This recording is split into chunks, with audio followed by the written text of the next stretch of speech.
The path to piece में अजान चाह समझाते हैं कि सच्चे आध्यात्मिक बदलाव के लिए सन्यासी जीवन के केवल बाहरी फॉर्म से आगे बढ़कर माइंड को लालच, नफरत और डिल्यूजन से सक्रिय रूप से शुद्ध करने की आवश्यकता है।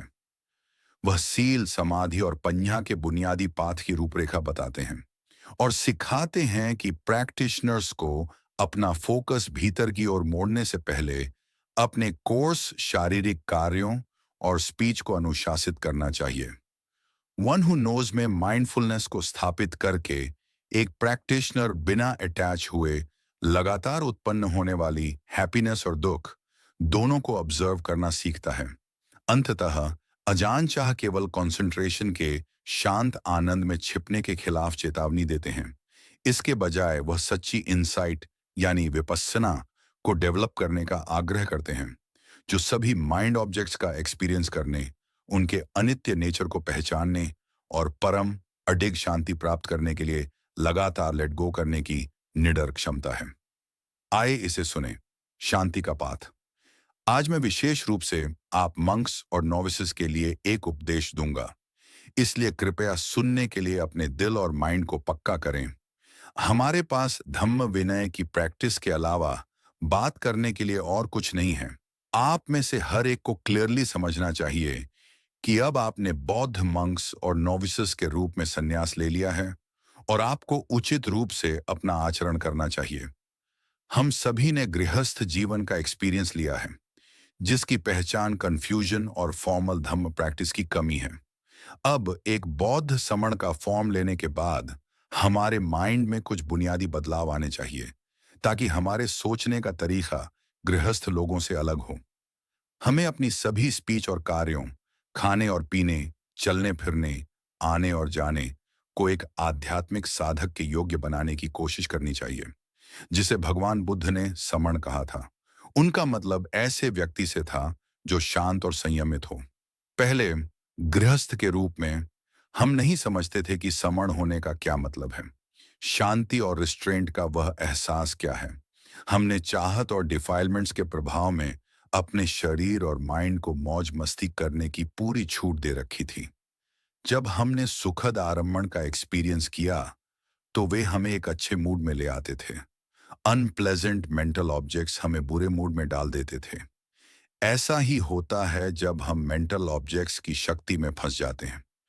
भगवान बुद्ध ने कहा था कि जो लोग अभी भी मेंटल ऑब्जेक्ट्स के प्रभाव में हैं, वे अपना ख्याल नहीं रख रहे हैं। वे एक शरण के बिना हैं, एक सच्चे निवास स्थान के बिना हैं, और इसलिए वे अपने माइंड को सेंसुअल इंडल्जेंस और प्लेजर की तलाश के मूड का पालन करने देते हैं और दुख, शोक, विलाप, पेन, दुख और निराशा में फंस जाते हैं। वे नहीं जानते कि अपने एक्सपीरियंस को कैसे और कब रोकना है और उस पर कॉन्टेम्पलेट करना है। बौद्ध धर्म में एक बार जब हम संन्यास ले लेते हैं और समण का जीवन अपना लेते हैं, तो हमें समण के बाहरी फॉर्म के अनुसार अपने शारीरिक रूप को ढालना होता है। हम अपना सिर मुंडवाते हैं, अपने नाखून काटते हैं और भिक्षु के भूरे वस्त्र पहनते हैं, जो महान लोगों, भगवान बुद्ध और अरहंत का प्रतीक है। हम भगवान बुद्ध के आर्णी हैं, उस पवित्र नींव के लिए जो उन्होंने स्थापित की और हमें सौंपी, जो हमें मंक्स के रूप में जीने और पर्याप्त सहारा पाने की अनुमति देती है। हमारे रहने के स्थान उन लोगों के पवित्र कर्मों के परिणाम स्वरूप बनाए और अर्पित किए गए थे, जिनकी भगवान बुद्ध और उनकी शिक्षाओं में गहरी आस्था है। हमें अपना भोजन खुद तैयार नहीं करना पड़ता, क्योंकि हम भगवान बुद्ध द्वारा रखी गई जड़ों से लाभ उठा रहे हैं। इसी तरह हमें वे दवाएं, वस्त्र और अन्य सभी आवश्यक चीजें भगवान बुद्ध से विरासत में मिली हैं, जिनका हम उपयोग करते हैं। एक बार बौद्ध साधुओं के रूप में संन्यास लेने के बाद कन्वेंशनल लेवल पर हमें मंक्स कहा जाता है और पूजनीय की उपाधि दी जाती है। लेकिन केवल मंक्स का बाहरी रूप धारण कर लेने से हम वास्तव में पूजनीय नहीं बन जाते। कन्वेंशनल लेवल पर मंक्स होने का मतलब है कि जहां तक हमारे शारीरिक रूप की बात है, हम मंक्स हैं। केवल अपना सिर मुंडवाने और भूरे रंग के वस्त्र पहनने से हमें पूजनीय कहा जाता है। लेकिन जो वास्तव में पूजा के योग्य है, वह अभी तक हमारे भीतर उत्पन्न नहीं हुआ है। हम अभी भी केवल नाम के पूजनीय हैं। यह वैसा ही है जैसे जब वे सीमेंट को ढालते हैं या पीतल से भगवान बुद्ध की मूर्ति बनाते हैं। वे इसे भगवान बुद्ध कहते हैं, लेकिन वास्तव में यह वह नहीं है। यह केवल धातु, लकड़ी, मोम या पत्थर है।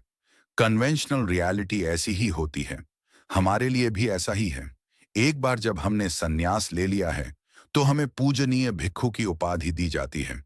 लेकिन केवल इतना ही हमें पूजनीय नहीं बनाता। अल्टीमेट रियलिटी के लेवल पर, दूसरे शब्दों में, माइंड में, यह शब्द अभी भी लागू नहीं होता है। हमारे माइंड और दिल अभी भी मेत्ता, करुणा, मुदिता और उपेक्षा जैसे गुणों के साथ प्रैक्टिस के माध्यम से पूरी तरह से परफेक्ट नहीं हुए हैं। हम भीतर से पूरी पवित्रता तक नहीं पहुंचे हैं। लालच, नफरत और डिल्यूजन अभी भी रास्ता रोक रहे हैं और उस चीज को उत्पन्न नहीं होने दे रहे हैं जो वास्तव में पूजा के योग्य है। हमारी प्रैक्टिस लालच, नफरत और डिल्यूजन को नष्ट करना शुरू करना है। वे डिफाइलमेंट्स जो ज्यादातर हम में से हर एक के भीतर पाए जा सकते हैं। ये ही वे चीजें हैं जो हमें बिकमिंग और जन्म के चक्र में बांधे रखती हैं और हमें माइंड की शांति प्राप्त करने से रोकती हैं। लालच, नफरत और डिल्यूजन हमारे भीतर समण, शांति को उत्पन्न होने से रोकते हैं। जब तक यह शांति उत्पन्न नहीं होती, हम अभी भी समण नहीं हैं।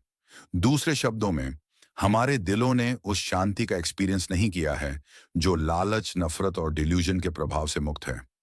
यही कारण है कि हम प्रैक्टिस करते हैं अपने दिलों से लालच, नफरत और डिल्यूजन को मिटाने के इरादे से। केवल जब इन डिफाइलमेंट्स को हटा दिया जाता है, तभी हम पवित्रता तक पहुंच सकते हैं, जो वास्तव में पूजनीय है। जो पूजनीय है उसे अपने दिल के भीतर उतारने में केवल माइंड के साथ काम करना शामिल नहीं है, बल्कि आपके शरीर और स्पीच के साथ भी। उन्हें एक साथ काम करना होगा। इससे पहले कि आप अपने शरीर और स्पीच के साथ प्रैक्टिस कर सकें, आपको अपने माइंड के साथ प्रैक्टिस करनी होगी। हालांकि अगर आप केवल माइंड के साथ प्रैक्टिस करते हैं, शरीर और स्पीच को नजरअंदाज करते हैं, तो वह भी काम नहीं करेगा। वे इंसेपरेबल हैं। माइंड के साथ तब तक प्रैक्टिस करना जब तक कि वह स्मूथ, रिफाइंड और सुंदर न हो जाए। एक तैयार लकड़ी के खंभे या तख्ते को बनाने के समान है। इससे पहले कि आप एक ऐसा खंभा प्राप्त कर सकें जो स्मूथ, पॉलिश किया हुआ और आकर्षक हो, आपको पहले जाकर एक पेड़ काटना होगा। फिर आपको इसे फाड़ने, काटने और इस पर काम करने से पहले खुरदरे हिस्सों, जड़ों और शाखाओं को काटना होगा। माइंड के साथ प्रैक्टिस करना पेड़ के साथ काम करने के समान है। आपको पहले कोर्स चीजों के साथ काम करना होगा। आपको खुरदरे हिस्सों को नष्ट करना होगा। जड़ों को नष्ट करें, छाल को नष्ट करें और हर उस चीज को नष्ट करें जो अनाकर्षक है, ताकि वह प्राप्त किया जा सके जो आकर्षक है और आंखों को भाता है। स्मूथ तक पहुंचने के लिए आपको खुरदरे रास्ते से काम करना होगा। धम्म प्रैक्टिस बिल्कुल वैसी ही है। आपका लक्ष्य माइंड को शांत और शुद्ध करना है, लेकिन ऐसा करना मुश्किल है। आपको एक्सटर्नल्स, शरीर और स्पीच के साथ प्रैक्टिस शुरू करनी होगी और भीतर की ओर तब तक काम करना होगा जब तक कि आप उस चीज तक नहीं पहुंच जाते जो स्मूथ, चमकदार और सुंदर है। आप इसकी तुलना एक तैयार फर्नीचर से कर सकते हैं, जैसे कि ये मेज और कुर्सियां। वे अभी आकर्षक हो सकती हैं, लेकिन कभी वे शाखाओं और पत्तियों वाली लकड़ी के खुरदरे टुकड़े भर थीं, जिन्हें छीलना और उन पर काम करना पड़ा था। इसी तरह से आप ऐसा फर्नीचर प्राप्त करते हैं जो सुंदर है, या ऐसा माइंड जो परफेक्ट और शुद्ध है। इसलिए शांति का सही पाथ, वह पाथ जो भगवान बुद्ध ने निर्धारित किया था, जो माइंड की शांति और डिफाइलमेंट्स के शमन की ओर ले जाता है, वह सील, समाधि और पඤ्ञा है। यह प्रैक्टिस का पाथ है। यह वह पाथ है जो आपको पवित्रता की ओर ले जाता है और आपको समण के गुणों को महसूस करने और उन्हें अपने भीतर उतारने की ओर ले जाता है। यह लालच, नफरत और डिल्यूजन को पूरी तरह से छोड़ने का तरीका है। प्रैक्टिस इससे अलग नहीं होती, चाहे आप इसे भीतर से देखें या बाहर से।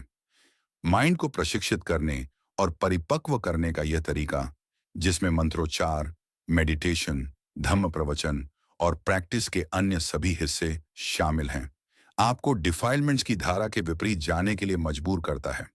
आपको माइंड की प्रवृत्तियों के खिलाफ जाना होगा, क्योंकि आम तौर पर हम चीजों को आसान लेना, आलसी होना और हर उस चीज से बचना पसंद करते हैं जो हमारे लिए घर्षण पैदा करती है या जिसमें दुख और कठिनाई शामिल है। माइंड बस प्रयास करने या शामिल होने का एफर्ट नहीं करना चाहता। यही कारण है कि आपको कठिनाई सहने के लिए तैयार रहना होगा और प्रैक्टिस में एफर्ट लाना होगा। आपको सहनशीलता के धम्मे का उपयोग करना होगा और वास्तव में संघर्ष करना होगा। पहले आपके शरीर केवल मौज मस्ती करने के साधन थे और सभी प्रकार की अकुशल हैबिट्स विकसित कर लेने के बाद आपके लिए उनके साथ प्रैक्टिस शुरू करना मुश्किल है। पहले आपने अपनी स्पीच पर संयम नहीं रखा, इसीलिए अब इसे रोकना शुरू करना कठिन है। लेकिन उस लकड़ी की तरह इससे कोई फर्क नहीं पड़ता कि यह कितना परेशानी भरा या कठिन लगता है। इससे पहले कि आप इसे मेज और कुर्सियों में बदल सकें, आपको कुछ कठिनाई का सामना करना पड़ता है। यह महत्वपूर्ण बात नहीं है। यह तो बस कुछ ऐसा है जिसका आपको रास्ते में एक्सपीरियंस करना है। तैयार फर्नीचर बनाने के लिए आपको खुरदरी लकड़ी से होकर काम करना होगा। भगवान बुद्ध ने सिखाया कि हम सभी के लिए प्रैक्टिस का यही तरीका है। उनके वे सभी शिष्य जिन्होंने अपना काम पूरा कर लिया था और पूरी तरह से एनलाइटेंड हो गए थे, पहले पुथुज्जन थे। वे सभी हमारी तरह ही साधारण अनएनलाइटेंड इंसान थे। हाथ पैर, आंख और कान, लालच और क्रोध वाले, बिल्कुल हमारी तरह। उनमें कोई विशेष गुण नहीं थे जो उन्हें विशेष रूप से हमसे अलग बनाते हों। शुरुआत में भगवान बुद्ध और उनके शिष्य दोनों ऐसे ही थे। उन्होंने प्रैक्टिस की और अनएनलाइटेंड से एनलाइटमेंट, कुरूपता से सुंदरता और उस चीज से बहुत बड़ा लाभ निकाला जो लगभग बेकार थी। यह काम लगातार पीढ़ियों से आज तक चलता आ रहा है। यह साधारण लोगों के बच्चे ही हैं, किसान, व्यापारी और बिजनेसमैन, जो पहले दुनिया के सेंसुअल प्लेजर्स में उलझे हुए थे, आगे बढ़कर संन्यास लेते हैं। भगवान बुद्ध के समय के वे मंक्स प्रैक्टिस करने और खुद को प्रशिक्षित करने में सक्षम थे, और आपको यह समझना चाहिए कि आप में भी वही क्षमता है।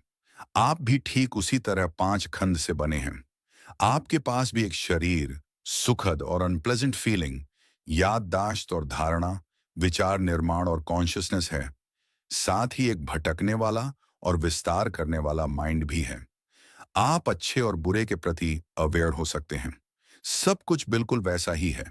अंत में आप में से हर एक में अलग अलग व्यक्तियों के रूप में मौजूद शारीरिक और मेंटल घटनाओं का वह संयोजन उन साधुओं में पाए जाने वाले संयोजन से बहुत कम अलग है जिन्होंने प्रैक्टिस की और भगवान बुद्ध के अधीन इनलाइटेंड हुए।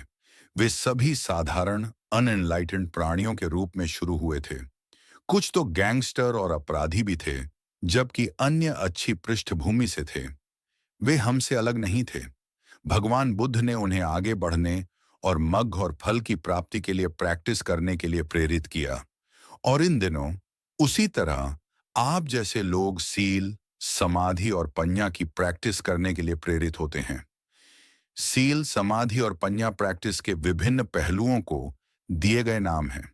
जब आप सील, समाधि और पन्या की प्रैक्टिस करते हैं, तो इसका मतलब है कि आप खुद के साथ प्रैक्टिस करते हैं।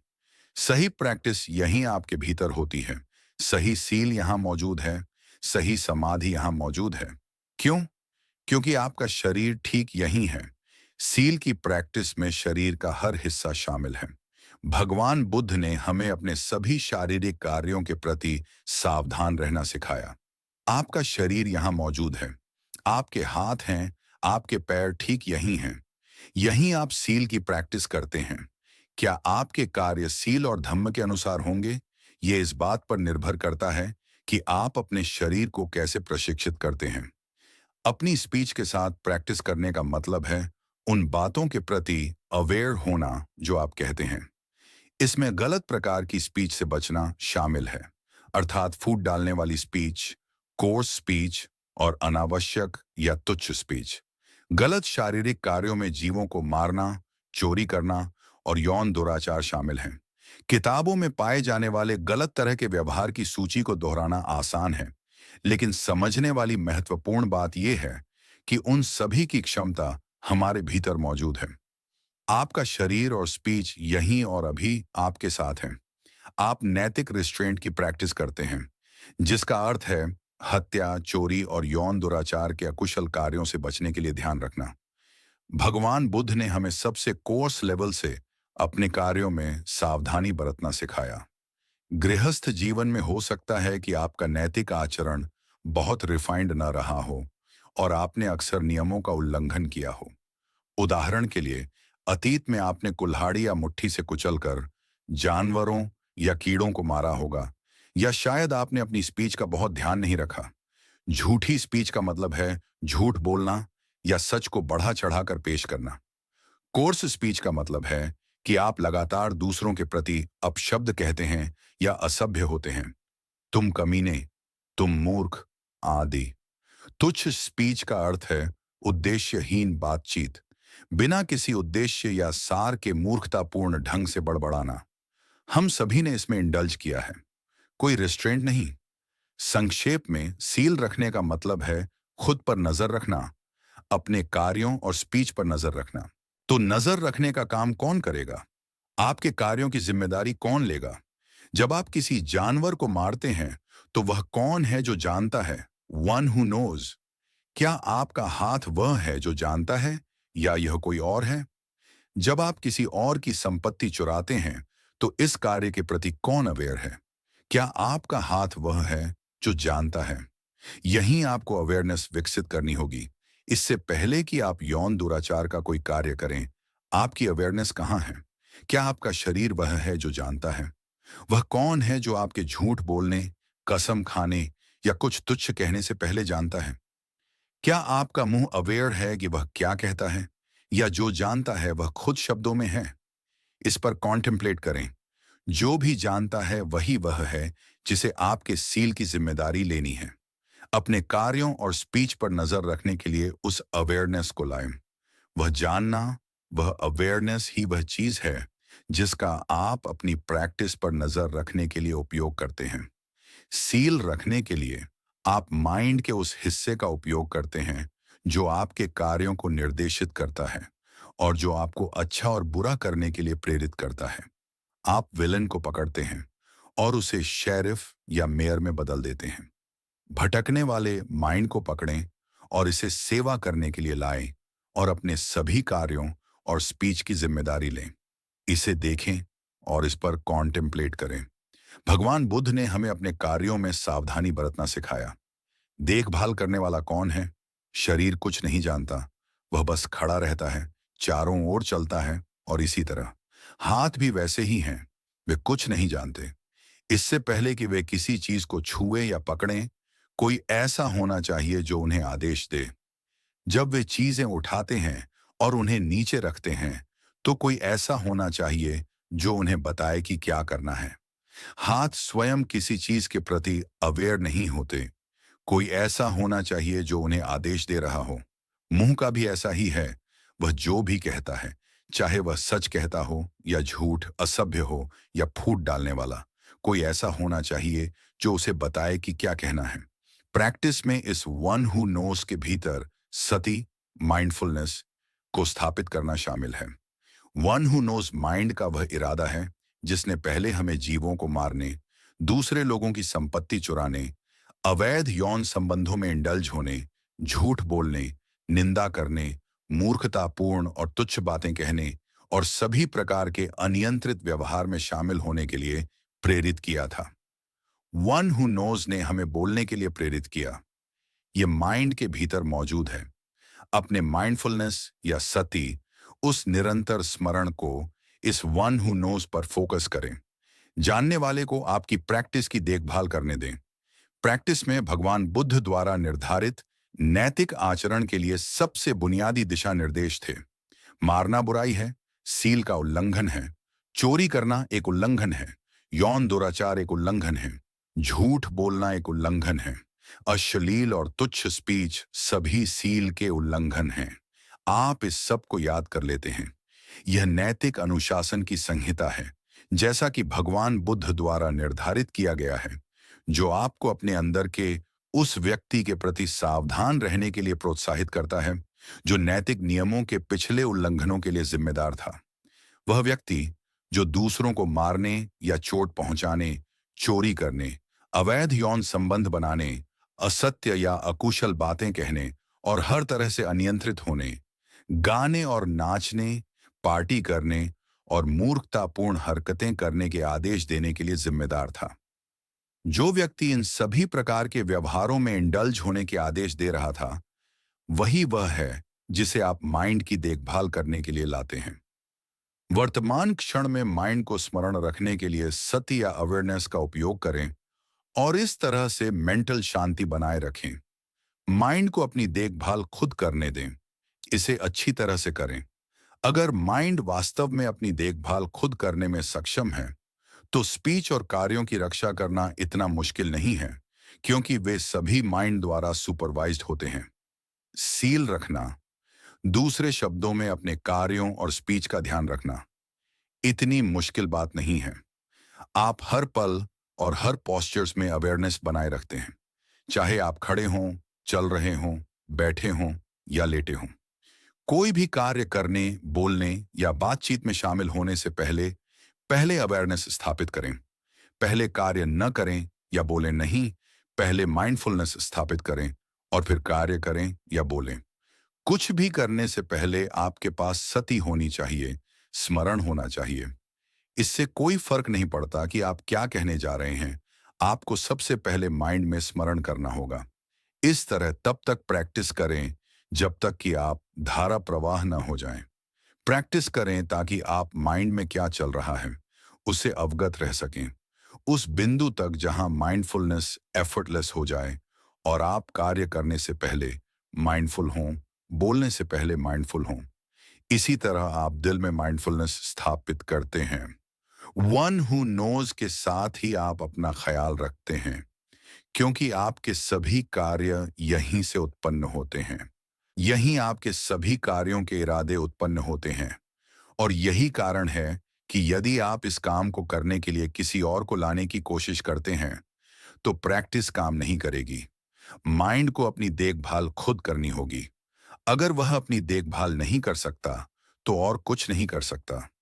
यही कारण है कि भगवान बुद्ध ने सिखाया कि सील रखना इतना मुश्किल नहीं है, क्योंकि इसका सीधा सा मतलब है अपने स्वयं के माइंड की देखभाल करना। यदि माइंडफुलनेस पूरी तरह से एस्टैब्लिश्ड है, तो जब भी आप खुद को या दूसरों को नुकसान पहुंचाने वाली कोई बात कहते या करते हैं, तो आपको तुरंत पता चल जाएगा। आप जानते हैं कि क्या सही है और क्या गलत है। इसी तरह आप सील रखते हैं। आप सबसे बेसिक लेवल से अपने शरीर और स्पीच के साथ प्रैक्टिस करते हैं। अपनी स्पीच और कार्यों की रक्षा करने से वे सुंदर और आंखों और कानों को सुखद लगने वाले बन जाते हैं, जबकि आप स्वयं रिस्ट्रेंट के भीतर आरामदायक और सहज रहते हैं।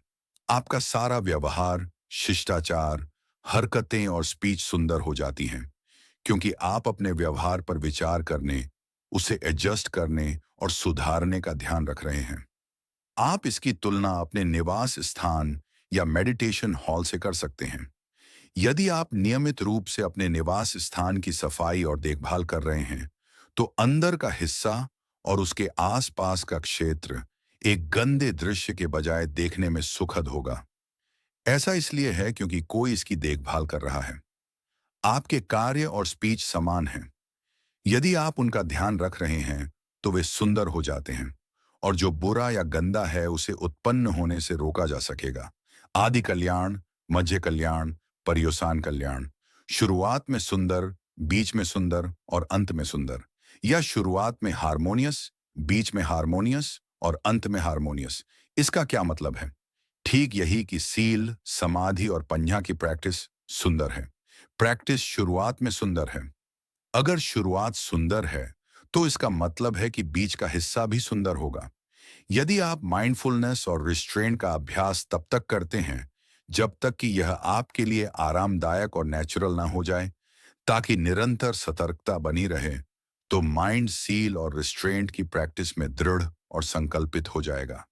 यह लगातार प्रैक्टिस पर अटेंशन देगा और इस प्रकार कॉन्सेंट्रेटेड हो जाएगा। सन्यासी रूप और अनुशासन में दृढ़ और अडिग होने और माइंडफुलनेस और रिस्ट्रेंट की प्रैक्टिस में अटूट होने की उस विशेषता को समाधि के रूप में संदर्भित किया जा सकता है। प्रैक्टिस का वह पहलू जिसकी विशेषता एक निरंतर रिस्ट्रेंट है, जहां आप लगातार अपने कार्यों और स्पीच का ध्यान रख रहे हैं और अपने सभी बाहरी व्यवहारों की जिम्मेदारी ले रहे हैं, उसे सील कहा जाता है। माइंडफुलनेस और रिस्ट्रेंट की प्रैक्टिस में अटूट होने की विशेषता को समाधि कहा जाता है। इस सील और रिस्ट्रेंट की प्रैक्टिस में माइंड दृढ़ता से कॉन्सेंट्रेटेड है। सील की प्रैक्टिस में दृढ़ता से कॉन्सेंट्रेटेड होने का अर्थ है कि माइंडफुलनेस और रिस्ट्रेंट की प्रैक्टिस में एक रूपता और निरंतरता है। यह प्रैक्टिस में एक बाहरी कारक के रूप में समाधि की विशेषताएं हैं, जिनका उपयोग सील रखने में किया जाता है। हालांकि इसका एक आंतरिक गहरा पक्ष भी है। यह आवश्यक है कि आप शुरुआत से ही सील और समाधि को विकसित करें और बनाए रखें। आपको किसी भी अन्य चीज से पहले ऐसा करना होगा।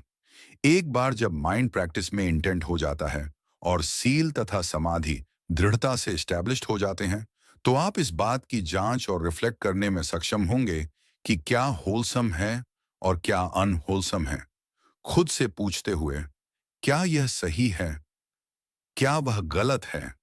जैसे जैसे आप विभिन्न मेंटल ऑब्जेक्ट्स का एक्सपीरियंस करते हैं, जब माइंड विभिन्न साइड्स, आवाजों, गंधों, स्वादों, टैक्टाइल सेंसेशंस या आइडियाज के साथ कांटेक्ट करता है, तो वन हु नोस उत्पन्न होगा और पसंद और नापसंद, हैप्पीनेस और दुख तथा उन विभिन्न प्रकार के मेंटल ऑब्जेक्ट्स के प्रति अवेयरनेस स्थापित करेगा जिनका आप एक्सपीरियंस करते हैं। आप क्लियरली देखने लगेंगे और कई अलग अलग चीजें देखेंगे। यदि आप माइंडफुल हैं, तो आप उन विभिन्न ऑब्जेक्ट्स को देखेंगे जो माइंड में प्रवेश करते हैं और उन्हें एक्सपीरियंस करने पर जो रिएक्शन होती है, वह वन हु ऑटोमेटिकली उन्हें कॉन्टेम्पलेशन के लिए ऑब्जेक्ट्स के रूप में ले लेगा। एक बार जब माइंड सतर्क हो जाता है और माइंडफुलनेस दृढ़ता से एस्टैब्लिश्ड हो जाती है, तो आप शरीर, स्पीच या माइंड के माध्यम से प्रदर्शित सभी प्रतिक्रियाओं पर ध्यान देंगे, जैसे ही मेंटल ऑब्जेक्ट्स का एक्सपीरियंस किया जाता है। माइंड का वह पहलू जो आपकी अवेयरनेस के क्षेत्र में सभी मेंटल ऑब्जेक्ट्स के बीच से अच्छे को बुरे से, सही को गलत से पहचानता है और चुनता है, वह पंजरा है। यह अपनी शुरुआती अवस्था में पंजा है और यह प्रैक्टिस के परिणाम स्वरूप मैच्योर होती है। प्रैक्टिस के ये सभी विभिन्न पहलू माइंड के भीतर से उत्पन्न होते हैं। भगवान बुद्ध ने इन विशेषताओं को सील, समाधि और पंजा के रूप में संदर्भित किया है। शुरुआत में प्रैक्टिस किए जाने पर वे ऐसे ही होते हैं। जैसे जैसे आप प्रैक्टिस जारी रखते हैं, माइंड में नई अटैचमेंट और नए प्रकार के डिल्यूजन उत्पन्न होने लगते हैं। इसका मतलब है कि आप उस चीज के प्रति क्लिंगिंग शुरू कर देते हैं जो अच्छी या होलसम है। आप माइंड में किसी भी दाग या दोष से डरने लगते हैं। इस बात को लेकर चिंतित रहते हैं कि उनसे आपकी समाधि को नुकसान पहुंचेगा। उसी समय आप डिलिजेंट और कड़ी मेहनत करने वाले बनने लगते हैं और प्रैक्टिस से प्यार करने और उसे नर्चर करने लगते हैं। जब भी माइंड मेंटल ऑब्जेक्ट्स के साथ कांटेक्ट करता है, तो आप डरे हुए और टेंस हो जाते हैं। आप अन्य लोगों की गलतियों के प्रति भी अवेयर हो जाते हैं, यहां तक कि उनकी की गई छोटी छोटी गलतियों के प्रति भी। ऐसा इसीलिए है क्योंकि आप अपनी प्रैक्टिस को लेकर चिंतित हैं। यह एक लेवल पर सील, समाधि और पंजा की प्रैक्टिस करना है। बाहर की तरफ, इस तथ्य के आधार पर कि आपने भगवान बुद्ध द्वारा निर्धारित प्रैक्टिस के फॉर्म और नियम के अनुसार अपने विचारों को एस्टैब्लिश किया है। वास्तव में ये प्रैक्टिस की जड़ें हैं और उन्हें माइंड में एस्टैब्लिश करना आवश्यक है। आप जितना संभव हो सके इस तरह प्रैक्टिस करना जारी रखते हैं, जब तक कि आप उस बिंदु तक भी नहीं पहुंच जाते जहां आप जहां भी जाते हैं, जिस किसी से भी मिलते हैं, लगातार उसका जज करते हैं और उसमें गलतियां निकालते हैं। आप अपने आसपास की दुनिया के प्रति लगातार अट्रैक्शन और अवर्जन के साथ रिएक्ट कर रहे हैं, सभी प्रकार की अनसर्टेनिटी से भर जाते हैं और प्रैक्टिस करने के सही और गलत तरीके के विचारों से लगातार अटैच होते जाते हैं। ये ऐसा है मानो आप प्रैक्टिस के प्रति ऑब्सेस्ड हो गए हैं, लेकिन आपको अभी इसके बारे में चिंता करने की जरूरत नहीं है। उस बिंदु पर बहुत कम प्रैक्टिस करने से बेहतर है कि बहुत अधिक प्रैक्टिस की जाए। खूब प्रैक्टिस करें और शरीर, स्पीच और माइंड की देखभाल के लिए खुद को समर्पित करें। आप वास्तव में ऐसा कभी बहुत ज्यादा नहीं कर सकते। इसे एक लेवल पर सील की प्रैक्टिस करना कहा जाता है। वास्तव में सील, समाधि और पन्या सभी एक साथ उसमें मौजूद हैं। यदि आप इस स्तर पर सील की प्रैक्टिस का वर्णन पारमी के संदर्भ में करते हैं, तो यह दान पारमी या सील पारमी होगी। यह एक लेवल पर प्रैक्टिस है। इतना विकसित होने के बाद आप प्रैक्टिस में गहराई में जाकर दान उपपारमी और सील उपपारमी के अधिक प्रोफाउंड लेवल तक जा सकते हैं। ये उन्हीं आध्यात्मिक गुणों से उत्पन्न होते हैं, लेकिन माइंड अधिक रिफाइंड लेवल पर प्रैक्टिस कर रहा है। आप कोर्स से रिफाइंड प्राप्त करने के लिए बस अपने प्रयासों को कंसंट्रेट और फोकस करते हैं। एक बार जब आपने अपनी प्रैक्टिस में यह नींव हासिल कर ली, तो दिल में गलत काम करने की शर्म और डर की एक मजबूत भावना इस्टेब्लिश्ड हो जाएगी। चाहे कोई भी समय या स्थान हो, पब्लिक में या प्राइवेट में, गलत काम करने का यह डर हमेशा माइंड में रहेगा। आप किसी भी गलत काम से सच में डरने लगते हैं। यह माइंड का एक गुण है जिसे आप प्रैक्टिस के हर पहलू में बनाए रखते हैं। शरीर, स्पीच और माइंड के साथ माइंडफुलनेस और रिस्ट्रेंट की प्रैक्टिस और सही और गलत के बीच लगातार अंतर करना ही वह चीज है जिसे आप माइंड के ऑब्जेक्ट के रूप में रखते हैं। आप इस तरह से कॉन्सेंट्रेटेड हो जाते हैं और दृढ़ता से और अनशेकेबली प्रैक्टिस के इस तरीके से जुड़कर, इसका मतलब है कि माइंड वास्तव में सील, समाधि और पन्या बन जाता है। प्रैक्टिस की वे विशेषताएं जैसा कि पारंपरिक शिक्षाओं में वर्णित हैं। जैसे जैसे आप प्रैक्टिस को विकसित और बनाए रखना जारी रखते हैं, ये विभिन्न विशेषताएं और गुण माइंड में एक साथ परफेक्टेड होते हैं। हालांकि इस लेवल पर सील, समाधि और पन्या की प्रैक्टिस अभी भी ध्यान उत्पन्न करने के लिए पर्याप्त नहीं है। प्रैक्टिस अभी भी बहुत कोर्स है। फिर भी माइंड पहले से ही काफी रिफाइंड है। कोर्स के रिफाइंड हिस्से की ओर, एक साधारण अनएनलाइटेंड व्यक्ति के लिए जिसने माइंड की देखभाल नहीं की है या मेडिटेशन और माइंडफुलनेस का अधिक प्रैक्टिस नहीं किया है, इतना ही पहले से ही काफी रिफाइंड चीज है। ये एक गरीब व्यक्ति की तरह है। 2 या 3 पाउंड का मालिक होना बहुत मायने रख सकता है, हालांकि 1 करोड़पति के लिए यह लगभग कुछ भी नहीं है। ऐसा ही होता है जब आप बेसहारा होते हैं और नकदी के लिए संघर्ष कर रहे होते हैं, तो कुछ पैसे बहुत होते हैं। और उसी तरह भले ही प्रैक्टिस के शुरुआती चरणों में आप अभी भी केवल कोर्स डिफाइलमेंट्स को लेट गो करने में सक्षम हो सकते हैं, यह अभी भी उस व्यक्ति के लिए काफी प्रोफाउंड लग सकता है जो अनएनलाइटेंड है और जिसने पहले कभी प्रैक्टिस नहीं की है या डिफाइलमेंट्स को लेट गो नहीं किया है। इस लेवल पर आप अपनी क्षमता की पूरी सीमा तक प्रैक्टिस करने में सक्षम होने के साथ संतुष्टि की भावना महसूस कर सकते हैं। यह कुछ ऐसा है जिसे आप खुद देखेंगे। यह कुछ ऐसा है जिसे प्रैक्टिस करने वाले के माइंड के भीतर एक्सपीरियंस किया जाना चाहिए। यदि ऐसा है तो इसका मतलब है कि आप पहले से ही पाथ पर हैं, अर्थात सील, समाधि और पन्या की प्रैक्टिस कर रहे हैं। इनका एक साथ प्रैक्टिस किया जाना चाहिए, क्योंकि यदि किसी भी चीज की कमी है तो प्रैक्टिस सही ढंग से विकसित नहीं होगी। आपका सील जितना अधिक सुधरेगा, माइंड उतना ही अधिक फर्म होगा। माइंड जितना फर्म होगा, पन्या उतनी ही बोल्डर होगी और इसी तरह प्रैक्टिस का प्रत्येक भाग अन्य सभी का समर्थन और विस्तार करता है। अंत में, क्योंकि प्रैक्टिस के 3 पहलू एक दूसरे से इतनी गहराई से जुड़े हुए हैं, ये शब्द लगभग सिनोनिमस बन जाते हैं। ये सम्मा पटिपदा की विशेषता है। जब आप बिना अपना प्रयास कम किए लगातार प्रैक्टिस कर रहे होते हैं। यदि आप इस तरह प्रैक्टिस कर रहे हैं, तो इसका मतलब है कि आपने प्रैक्टिस के सही पाथ पर प्रवेश कर लिया है। आप पाथ के बिल्कुल शुरुआती चरणों में यात्रा कर रहे हैं, सबसे कोर्स लेवल, जिसे बनाए रखना काफी कठिन है। जैसे जैसे आप प्रैक्टिस को गहरा और रिफाइन करते हैं, सील, समाधि और पंजा एक ही स्थान से एक साथ मैच्योर होंगे। वे उसी कच्चे माल से रिफाइंड होते हैं। यह हमारे नारियल के पेड़ों की तरह है। नारियल का पेड़ पृथ्वी से पानी सोखता है और उसे तने के माध्यम से ऊपर खींचता है। जब तक पानी नारियल तक पहुंचता है, तब तक वह साफ और मीठा हो जाता है, भले ही वह जमीन के उस सादे पानी से प्राप्त हुआ हो। नारियल के पेड़ को मूल रूप से कोर्स पृथ्वी और जल तत्वों द्वारा पोषण मिलता है, जिन्हें वह सोखता है और शुद्ध करता है, और ये पहले की तुलना में कहीं अधिक मीठी और शुद्ध चीज में बदल जाते हैं।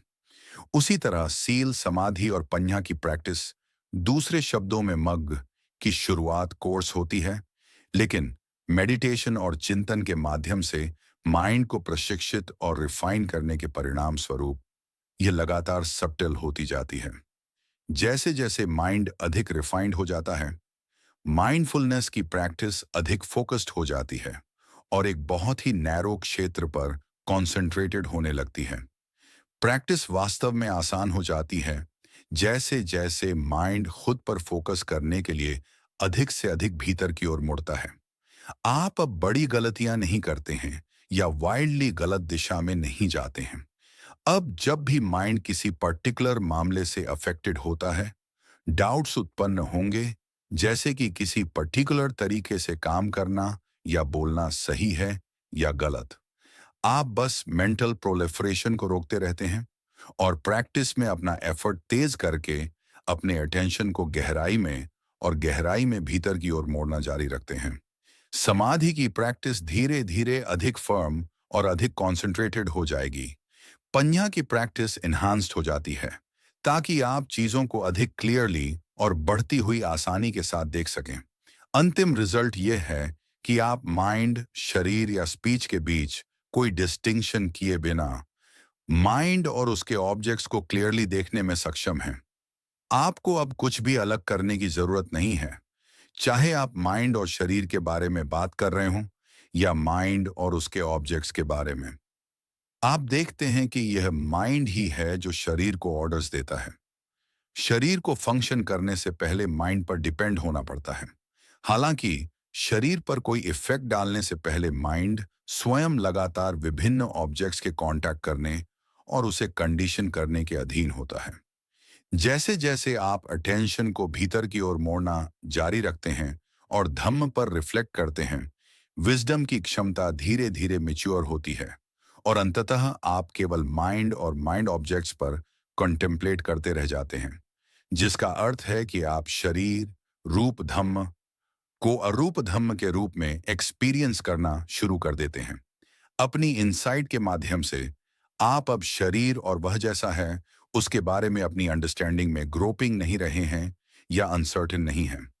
माइंड शरीर की फिजिकल कैरेक्टरिस्टिक्स को अरूप धम्म, फॉर्मलेस ऑब्जेक्ट्स के रूप में एक्सपीरियंस करता है जो माइंड के कांटेक्ट में आते हैं। अंततः आप केवल माइंड और माइंड ऑब्जेक्ट्स पर कॉन्टेम्पलेट कर रहे हैं, वे ऑब्जेक्ट्स जो आपकी कॉन्शियसनेस में आते हैं। अब माइंड की सच्ची नेचर की एग्जामिन करते हुए आप ऑब्जर्व कर सकते हैं कि अपनी नेचुरल स्टेट में इसके ऊपर कोई प्री ऑक्यूपेशंस या इश्यूज हावी नहीं होते हैं। यह कपड़े के एक टुकड़े या एक झंडे की तरह है जिसे एक पोल के सिरे पर बांधा गया है। जब तक यह अपने आप में है और अनडिस्टर्ब्ड है, तब तक इसे कुछ नहीं होगा। पेड़ पर एक पत्ता एक और उदाहरण है।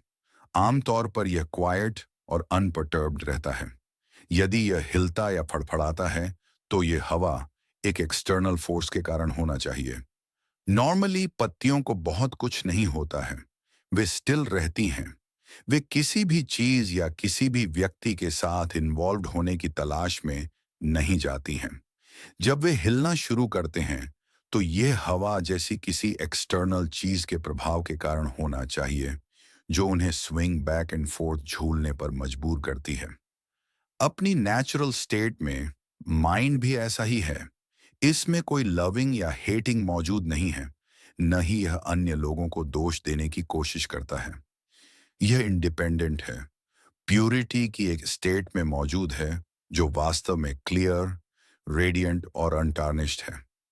अपनी शुद्ध स्टेट में माइंड पीसफुल है, बिना हैप्पीनेस या दुख के वास्तव में किसी भी वेदना का बिल्कुल भी एक्सपीरियंस नहीं कर रहा है। यह माइंड की सच्ची स्टेट है। तब प्रैक्टिस का उद्देश्य भीतर की ओर खोजना है। तब तक खोजना और जांच करना जब तक कि आप मूल माइंड तक न पहुंच जाएं। मूल माइंड को शुद्ध माइंड के रूप में भी जाना जाता है। शुद्ध माइंड वह माइंड है जिसमें कोई अटैचमेंट नहीं है। यह माइंड ऑब्जेक्ट से अफेक्टेड नहीं होता है। दूसरे शब्दों में यह विभिन्न प्रकार के प्लेजेंट और अनप्लेजेंट माइंड ऑब्जेक्ट्स के पीछे नहीं भागता है, बल्कि माइंड लगातार जानने और जागने की स्टेट में है। वह जो कुछ भी एक्सपीरियंस कर रहा है उसके प्रति पूरी तरह से माइंडफुल है। जब माइंड ऐसा होता है तो कोई भी प्लेजेंट या अनप्लेजेंट माइंड ऑब्जेक्ट्स जिनका वह एक्सपीरियंस करता है उसे डिस्टर्ब नहीं कर पाएंगे। माइंड कुछ भी बनता नहीं है। दूसरे शब्दों में कोई भी चीज इसे शेक नहीं सकती है। क्यों? क्योंकि अवेयरनेस है। माइंड खुद को शुद्ध के रूप में जानता है। इसने अपनी स्वयं की सच्ची स्वतंत्रता विकसित कर ली है। यह अपनी ओरिजिनल स्टेट तक पहुंच गया है। ये इस ओरिजिनल स्टेट को अस्तित्व में लाने में कैसे सक्षम है? माइंडफुलनेस की क्षमता के माध्यम से, बुद्धिमानी से रिफ्लेक्ट करते हुए और यह देखते हुए कि सभी चीजें केवल परिस्थितियां हैं जो एलिमेंट्स के प्रभाव से उत्पन्न होती हैं, बिना किसी व्यक्ति के उन्हें कंट्रोल किए। हम जिस हैप्पीनेस और दुख का एक्सपीरियंस करते हैं उसके साथ भी ऐसा ही है। जब ये मेंटल स्टेट्स उत्पन्न होती हैं तो वे केवल हैप्पीनेस और दुख होती हैं। हैप्पीनेस का कोई ओनर नहीं है। माइंड दुख का मालिक नहीं है। मेंटल स्टेट्स माइंड की नहीं होती हैं। इसे खुद के लिए देखें। रियलिटी में ये माइंड के अफेयर्स नहीं हैं। वे सेपरेट और डिस्टिंक्ट हैं। हैप्पीनेस केवल हैप्पीनेस की स्टेट है। दुख केवल दुख की स्टेट है। आप केवल इनके नोअर हैं। अतीत में, क्योंकि लालच, नफरत और डिल्यूजन की जड़ें माइंड में पहले से ही मौजूद थीं, जब भी आप जरा से भी प्लेजेंट या अनप्लेजेंट माइंड ऑब्जेक्ट को देखते थे, माइंड तुरंत रिएक्ट करता था। आप उसे पकड़ लेते थे और आपको हैप्पीनेस या दुख का एक्सपीरियंस करना पड़ता था। आप लगातार हैप्पीनेस और दुख की स्टेट्स में इंडल्ज होते रहेंगे। जब तक माइंड खुद को नहीं जानता, जब तक ये ब्राइट और इल्यूमिनेटेड नहीं होता, तब तक ऐसा ही होता है। माइंड फ्री नहीं है। ये जो भी माइंड ऑब्जेक्ट्स का एक्सपीरियंस करता है उससे इन्फ्लुएंस्ड होता है। दूसरे शब्दों में यह शरण के बिना है, वास्तव में खुद पर डिपेंड होने में असमर्थ है। आपको एक प्लेजेंट मेंटल इंप्रेशन प्राप्त होता है और आप एक अच्छे मूड में आ जाते हैं। माइंड खुद को भूल जाता है। इन कॉन्ट्रास्ट, ओरिजिनल माइंड अच्छे और बुरे से परे है। यह माइंड की ओरिजिनल नेचर है। यदि आप एक प्लेजेंट माइंड ऑब्जेक्ट का एक्सपीरियंस करने पर खुश फील करते हैं तो वह डिल्यूजन है। यदि आप एक अनप्लेजेंट माइंड ऑब्जेक्ट का एक्सपीरियंस करने पर अनहैप्पी फील करते हैं तो वह डिल्यूजन है। अनप्लेजेंट माइंड ऑब्जेक्ट्स आपको दुख देते हैं और प्लेजेंट माइंड ऑब्जेक्ट्स आपको हैप्पी बनाते हैं। ये दुनिया है। माइंड ऑब्जेक्ट्स दुनिया के साथ आते हैं। वे ही दुनिया हैं। वे हैप्पीनेस और दुख, अच्छे और बुरे और हर उस चीज को जन्म देते हैं जो अनित्य और अनसर्टेनिटी के अधीन है।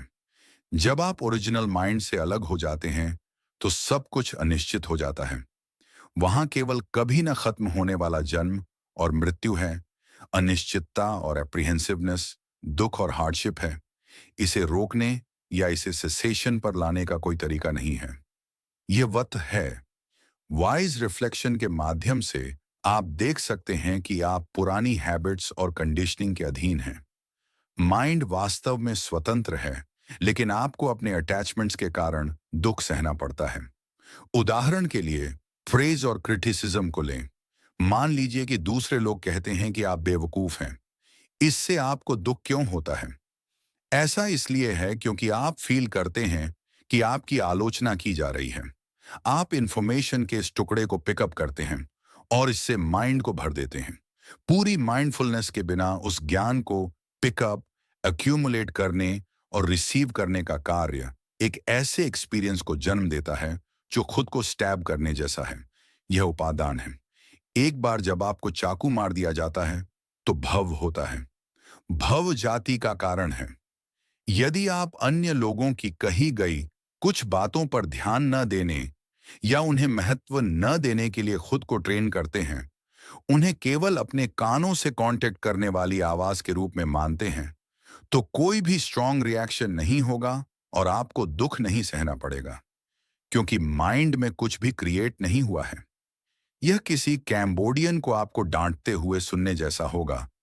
आप उसकी स्पीच की आवाज सुनेंगे, लेकिन यह सिर्फ आवाज होगी, क्योंकि आप शब्दों का अर्थ नहीं समझेंगे।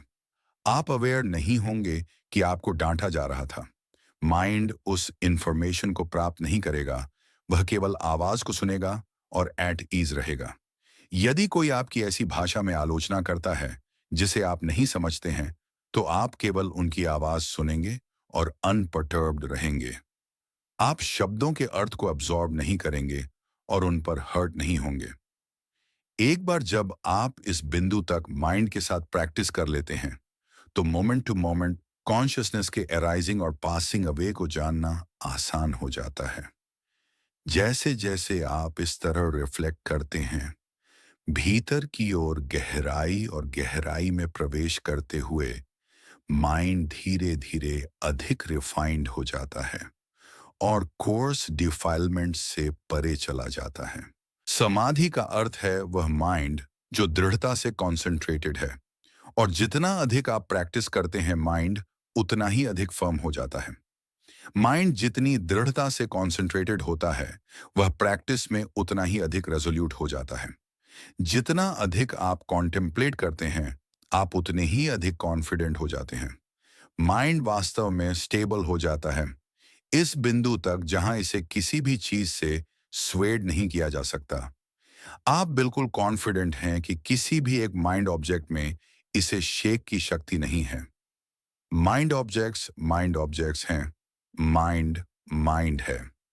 माइंड अच्छी और बुरी मेंटल स्टेट्स, हैप्पीनेस और दुख का एक्सपीरियंस करता है, क्योंकि यह माइंड ऑब्जेक्ट से डिल्यूटेड है। यदि यह माइंड ऑब्जेक्ट से डिल्यूटेड नहीं है, तो कोई दुख नहीं है। अनडिल्यूटेड माइंड को हिलाया नहीं जा सकता है। यह घटना अवेयरनेस की एक स्टेट है जहां सभी चीजों और घटनाओं को पूरी तरह से धातु के रूप में देखा जाता है, जो उत्पन्न होती हैं और समाप्त हो जाती हैं। बस इतना ही। यह एक्सपीरियंस होना संभव हो सकता है और फिर भी पूरी तरह से लेट गो करने में असमर्थ हो सकते हैं। चाहे आप लेट गो कर सकें या नहीं, इसे खुद को परेशान न करने दें। किसी भी अन्य चीज से पहले आपको कम से कम माइंड में अवेयरनेस या फिक्स्ड डिटर्मिनेशन के इस लेवल को डेवलप और बनाए रखना चाहिए। आपको प्रेशर बनाए रखना होगा और डिटर्मिन्ड एफर्ट के माध्यम से डिफाइलमेंट्स को डिस्ट्रॉय करना होगा। प्रैक्टिस में गहराई और गहराई से प्रवेश करना होगा। इस तरह धम्म को जानने के बाद माइंड प्रैक्टिस के कम इंटेंस लेवल पर वापस आ जाएगा, जिसे भगवान बुद्ध और बाद के बौद्ध ग्रंथों में गोत्रभू चित्त के रूप में वर्णित किया गया है। गोत्रभू चित्त उस माइंड को संदर्भित करता है जिसने साधारण मानव माइंड की सीमाओं से परे जाने का एक्सपीरियंस किया है। यह पुथुजन का माइंड है जो अर्य के क्षेत्र में प्रवेश कर रहा है। हालांकि यह घटना अभी भी हमारे जैसे साधारण अनएनलाइटेंड व्यक्ति के माइंड के भीतर होती है। गोत्रभू पुग्गल वह व्यक्ति है जो अपनी प्रैक्टिस में तब तक आगे बढ़ा है जब तक कि उसे निब्बान का अस्थायी एक्सपीरियंस प्राप्त नहीं हो जाता। वह इससे वापस आ जाता है और दूसरे लेवल पर प्रैक्टिस करना जारी रखता है, क्योंकि उसने अभी तक सभी डिफाइलमेंट्स को पूरी तरह से नहीं काटा है। यह उस व्यक्ति की तरह है जो एक धारा को पार करने के बीच में है, जिसका एक पैर पास के किनारे पर है और दूसरा दूर के किनारे पर। वे श्योर जानते हैं कि धारा के दो किनारे हैं, लेकिन इसे पूरी तरह से पार करने में असमर्थ हैं और इसलिए पीछे हट जाते हैं। यह समझ कि धारा के दो किनारे मौजूद हैं, गोत्रभू पुग्गल या गोत्रभू चित्त के समान है।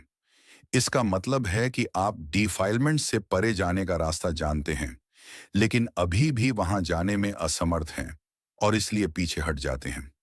एक बार जब आप अपने लिए जान लेते हैं कि यह स्टेट वास्तव में मौजूद है, तो ये ज्ञान आपके साथ लगातार बना रहता है, क्योंकि आप मेडिटेशन की प्रैक्टिस करना और अपनी पारमी को डेवलप करना जारी रखते हैं। आप लक्ष्य और उस तक पहुंचने के सबसे सीधे रास्ते दोनों के बारे में सर्टेन हैं। सरल शब्दों में कहें तो यह स्टेट जो उत्पन्न हुई है वह स्वयं माइंड है। यदि आप चीजें जैसी हैं उनके सच के अनुसार कॉन्टेम्पलेट करते हैं तो आप देख सकते हैं कि केवल एक ही पाथ मौजूद है और इसका पालन करना आपका कर्तव्य है। इसका मतलब है कि आप शुरुआत से ही जानते हैं कि हैप्पीनेस और दुख की मेंटल स्टेट्स अनुसरण करने योग्य पाथ नहीं है। यह कुछ ऐसा है जिसे आपको स्वयं जानना होगा। यह चीजों के होने के तरीके का सच है। यदि आप हैप्पीनेस से जुड़ते हैं तो आप पाथ से भटक गए हैं, क्योंकि हैप्पीनेस से जुड़ने से दुख उत्पन्न होगा। यदि आप उदासी से जुड़ते हैं तो यह दुख उत्पन्न होने का कारण हो सकता है। आप इसे समझते हैं। आप पहले से ही राइट व्यू के साथ माइंडफुल हैं, लेकिन साथ ही अभी तक अपने अटैचमेंट्स को पूरी तरह से लेट गो करने में सक्षम नहीं हैं। तो प्रैक्टिस करने का सही तरीका क्या है? आपको मध्य पाथ पर चलना चाहिए, जिसका अर्थ है हैप्पीनेस और दुख की विभिन्न मेंटल स्टेट्स पर नजर रखना, जबकि साथ ही उन्हें खुद से दूर अपने दोनों ओर रखना। यह प्रैक्टिस करने का सही तरीका है। आप माइंडफुलनेस और अवेयरनेस बनाए रखते हैं, भले ही आप अभी भी लेट गो करने में असमर्थ हों। यह सही तरीका है, क्योंकि जब भी माइंड हैप्पीनेस और दुख की स्टेट्स से जुड़ता है तो अटैचमेंट की अवेयरनेस हमेशा वहां होती है। इसका मतलब है कि जब भी माइंड हैप्पीनेस की स्टेट्स से जुड़ता है तो आप उसकी प्रशंसा नहीं करते हैं या उसे महत्व नहीं देते हैं, और जब भी यह दुख की स्टेट से जुड़ता है तो आप उसकी आलोचना नहीं करते हैं। इस तरह आप वास्तव में माइंड को वैसे ही ऑब्जर्व कर सकते हैं जैसा वह है। हैप्पीनेस सही नहीं है, दुख सही नहीं है। यह समझ है कि इनमें से कोई भी सही पाथ नहीं है। आप अवेयर हैं, उनकी अवेयरनेस बनी हुई है, लेकिन फिर भी आप उन्हें पूरी तरह से छोड़ नहीं सकते। आप उन्हें गिराने में असमर्थ हैं, लेकिन आप उनके प्रति माइंडफुल हो सकते हैं। माइंडफुलनेस एस्टैब्लिश्ड होने के साथ आप हैप्पीनेस या दुख को अनुचित महत्व नहीं देते हैं। आप उन दो दिशाओं में से किसी को भी महत्व नहीं देते हैं जो माइंड ले सकता है, और आपको इस बारे में कोई डाउट नहीं है। आप जानते हैं कि उन तरीकों में से किसी का भी पालन करना प्रैक्टिस का सही पाथ नहीं है, इसलिए आप हर समय संभव के इस मध्य मार्ग को माइंड के ऑब्जेक्ट के रूप में लेते हैं। जब आप उस बिंदु तक प्रैक्टिस करते हैं जहां माइंड हैप्पीनेस और दुख से परे चला जाता है, तो संभव अनिवार्य रूप से पालन करने के लिए पाथ के रूप में उत्पन्न होगा, और आपको धीरे धीरे थोड़ा थोड़ा करके इस पर आगे बढ़ना होगा। दिल डिफाइलमेंट से परे जाने का रास्ता जानता है, लेकिन अभी तक अंततः उन्हें पार करने के लिए तैयार नहीं होने के कारण यह वापस आ जाता है और प्रैक्टिस करना जारी रखता है। जब भी हैप्पीनेस उत्पन्न होती है और माइंड जुड़ता है तो आपको उस हैप्पीनेस को कॉन्टेम्पलेशन के लिए लेना होगा, और जब भी यह दुख से जुड़ता है तो आपको उसे कॉन्टेम्पलेशन के लिए लेना होगा। अंततः माइंड एक ऐसी स्टेज पर पहुंच जाता है जब यह हैप्पीनेस और दुख दोनों के प्रति पूरी तरह से माइंडफुल होता है। तभी वह हैप्पीनेस और दुख, सुख और उदासी को अलग रख सकेगा, और जो कुछ भी दुनिया है उसे अलग रख सकेगा, और इस प्रकार लोकविदु बन जाएगा। एक बार जब mind one who knows let go कर सकता है तो वह उस बिंदु पर शांत हो जाएगा। यह शांत क्यों होता है? क्योंकि आपने प्रैक्टिस की है और ठीक उसी स्थान तक पाथ का अनुसरण किया है। आप जानते हैं कि पाथ के अंत तक पहुंचने के लिए आपको क्या करना है, लेकिन अभी भी इसे पूरा करने में असमर्थ हैं। जब माइंड हैप्पीनेस या दुख से जुड़ता है तो आप उनसे डिल्यूडेड नहीं होते हैं और अटैचमेंट को हटाने और उसे उखाड़ फेंकने का प्रयास करते हैं। यह योगा वचर के लेवल पर प्रैक्टिस करना है, वह जो प्रैक्टिस के पाथ पर यात्रा कर रहा है, डीफाइलमेंट्स को काटने का प्रयास कर रहा है, फिर भी लक्ष्य तक नहीं पहुंचा है। आप इन स्थितियों पर फोकस करते हैं, और यह आपके स्वयं के माइंड में पल पल कैसा है। आपके माइंड की स्टेट के बारे में व्यक्तिगत रूप से इंटरव्यू लेना या कुछ विशेष करना आवश्यक नहीं है। जब हैप्पीनेस या दुख के प्रति अटैचमेंट होता है, तो यह क्लियर और निश्चित समझ होनी चाहिए कि इनमें से किसी भी स्टेट के प्रति कोई भी अटैचमेंट डिल्यूडेड है। यह दुनिया के प्रति अटैचमेंट है। ये दुनिया में फंसा होना है। हैप्पीनेस का मतलब है दुनिया से अटैचमेंट, दुख का मतलब है दुनिया से अटैचमेंट। वर्ल्डली अटैचमेंट ऐसा ही होता है। वह क्या है जो दुनिया को बनाता है या जन्म देता है? दुनिया इग्नोरेंस के माध्यम से बनती और एस्टैब्लिश्ड होती है। ऐसा इसलिए है क्योंकि हम माइंडफुल नहीं हैं कि माइंड चीजों को महत्व देता है, पूरे समय संखार बनाता और रचता रहता है। यहीं पर प्रैक्टिस वास्तव में दिलचस्प हो जाती है। माइंड में जहां भी अटैचमेंट है, आप बिना रुके उस बिंदु पर प्रहार करते रहते हैं। यदि हैप्पीनेस के प्रति अटैचमेंट है, तो आप उस पर वार करते रहते हैं, माइंड को उस मूड में बहने नहीं देते। यदि माइंड दुख से जुड़ता है, तो आप उसे पकड़ लेते हैं, वास्तव में उस पर पकड़ बनाते हैं और सीधे उस पर कॉन्टेम्पलेट करते हैं। आप काम खत्म करने की प्रोसेस में हैं। माइंड किसी एक भी माइंड ऑब्जेक्ट को बिना उस पर रिफ्लेक्ट किए फिसलने नहीं देता। कोई भी चीज आपकी माइंडफुलनेस और विजडम की शक्ति का विरोध नहीं कर सकती। यहां तक कि अगर माइंड किसी अनहोलसम मेंटल स्टेट में फंस गया है, तो आप इसे अनहोलसम के रूप में जानते हैं और माइंड लापरवाह नहीं है। ये कांटों पर कदम रखने जैसा है। बेशक आप कांटों पर कदम रखना नहीं चाहते, आप उनसे बचने की कोशिश करते हैं, लेकिन फिर भी कभी कभी आप किसी एक पर कदम रख देते हैं। जब आप ऐसा करते हैं, तो क्या आपको इसके बारे में अच्छा फील होता है? जब आप कांटे पर कदम रखते हैं, तो आपको अवर्जन फील होता है। एक बार जब आप प्रैक्टिस के पाथ को जान लेते हैं, तो इसका मतलब है कि आप उसे जानते हैं। जो दुनिया है, वह जो दुख है, और वह जो हमें जन्म और मृत्यु के अंतहीन साइकिल से बांधता है। भले ही आप यह जानते हैं, आप उन कांटों पर कदम रखने से खुद को रोकने में असमर्थ हैं। माइंड अभी भी हैप्पीनेस और उदासी की विभिन्न स्टेट्स का अनुसरण करता है, लेकिन पूरी तरह से उनमें इंडल्ज नहीं होता है। आप माइंड में किसी भी अटैचमेंट को नष्ट करने के लिए एक निरंतर एफर्ट बनाए रखते हैं। माइंड से उस सब को नष्ट करने और साफ करने के लिए जो दुनिया है। आपको ठीक वर्तमान क्षण में प्रैक्टिस करनी चाहिए। ठीक वहीं मेडिटेट करें, ठीक वहीं अपनी पारमी का निर्माण करें। यह प्रैक्टिस का हृदय है, आपके एफर्ट का हृदय है। आप अपने भीतर धम्म पर चर्चा और रिफ्लेक्ट करते हुए एक आंतरिक संवाद जारी रखते हैं। यह कुछ ऐसा है जो ठीक माइंड के अंदर होता है। जैसे जैसे वर्ल्डली अटैचमेंट उखड़ता है, माइंडफुलनेस और विजडम अथक रूप से भीतर प्रवेश करते हैं, और वन हु नोज बिना किसी व्यक्ति या चीज में शामिल हुए या उसका गुलाम बने संभव माइंडफुलनेस और क्लैरिटी के साथ अवेयरनेस बनाए रखता है। चीजों में शामिल न होने का अर्थ है बिना क्लिंगिंग के जानना, चीजों को अलग रखते हुए और लेट गो करते हुए जानना। आप अभी भी हैप्पीनेस का एक्सपीरियंस करते हैं, आप अभी भी दुख का एक्सपीरियंस करते हैं, आप अभी भी माइंड ऑब्जेक्ट्स और मेंटल स्टेट्स का एक्सपीरियंस करते हैं, लेकिन आप उन्हें क्लिंग नहीं करते हैं। एक बार जब आप चीजों को वैसे ही देख रहे होते हैं जैसे वे हैं, तो आप माइंड को वैसा ही जानते हैं जैसा वह है, और आप माइंड ऑब्जेक्ट्स को वैसा ही जानते हैं जैसे वे हैं। आप माइंड को माइंड ऑब्जेक्ट्स से अलग और माइंड ऑब्जेक्ट्स को माइंड से अलग जानते हैं। माइंड माइंड है, माइंड ऑब्जेक्ट्स हैं। एक बार जब आप इन दोनों घटनाओं को वैसे ही जान लेते हैं जैसे वे हैं, तो जब भी वे एक साथ आएंगे, तो आप उनके प्रति माइंडफुल होंगे। जब माइंड माइंड ऑब्जेक्ट्स का एक्सपीरियंस करता है, तो माइंडफुलनेस वहां होगी। हमारे शिक्षक ने योगावचर की प्रैक्टिस का वर्णन किया है, जो इस तरह की अवेयरनेस को बनाए रखने में सक्षम है, चाहे चल रहा हो, खड़ा हो, बैठा हो या लेटा हो, एक निरंतर साइकिल होने के रूप में। यह समापटिपदा है।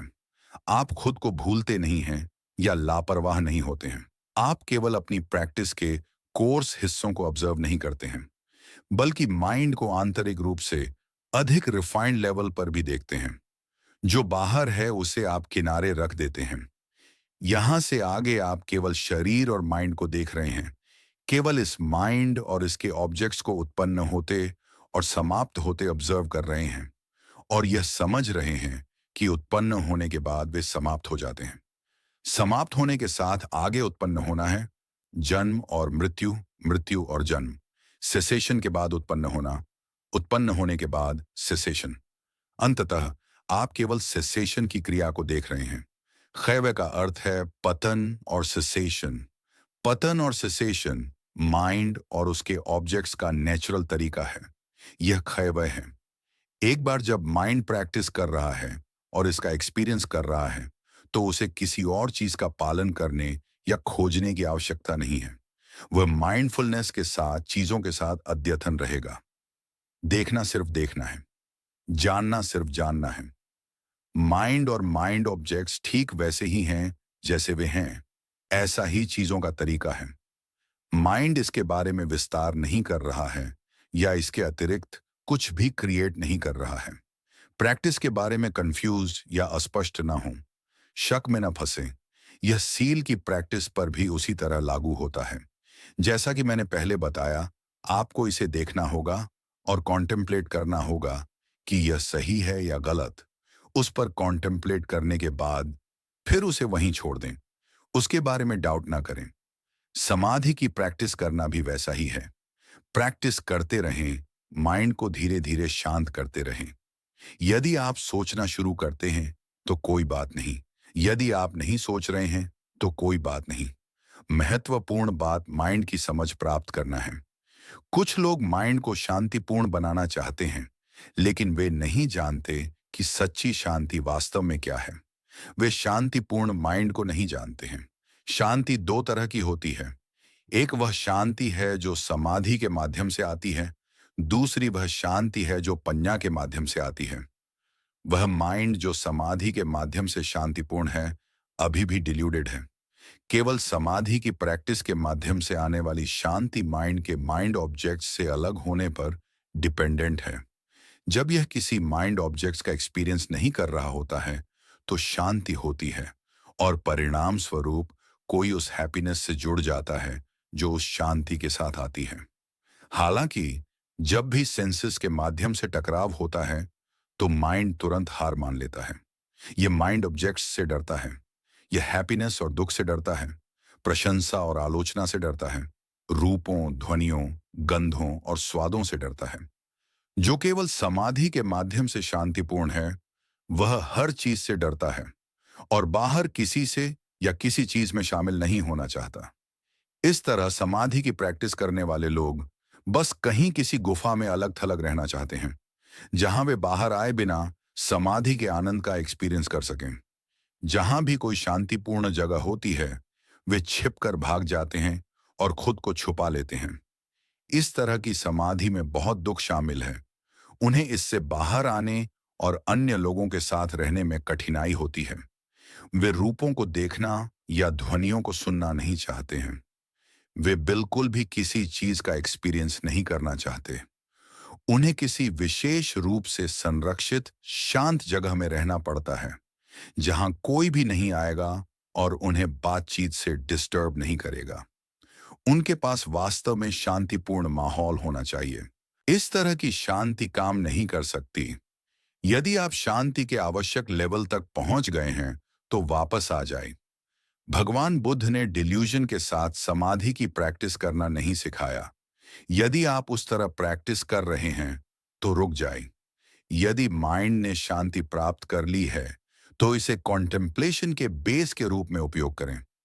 कॉन्सेंट्रेशन की शांति पर ही कॉन्टेम्पलेट करें और इसका उपयोग माइंड को उन विभिन्न माइंड ऑब्जेक्ट से जोड़ने और उन पर रिफ्लेक्ट करने के लिए करें जिनका यह एक्सपीरियंस करता है। साइट्स, गंधों, स्वादों, टैक्टाइल सेंसेशंस और आइडियाज पर कंटेम्पलेट करने के लिए समाधि की शांति का उपयोग करें। शरीर के विभिन्न अंगों जैसे सिर के बालों, शरीर के बालों, नाखूनों, दांतों, त्वचा आदि पर कंटेम्पलेट करने के लिए इस शांति का उपयोग करें। अनिच्छन, दुखम और अनत्ता की तीन विशेषताओं पर कंटेम्पलेट करें। इस पूरी दुनिया पर रिफ्लेक्ट करें। जब आपने पर्याप्त रूप से कंटेम्पलेट कर लिया हो, तो समाधि की शांति को फिर से एस्टैब्लिश करना ठीक है।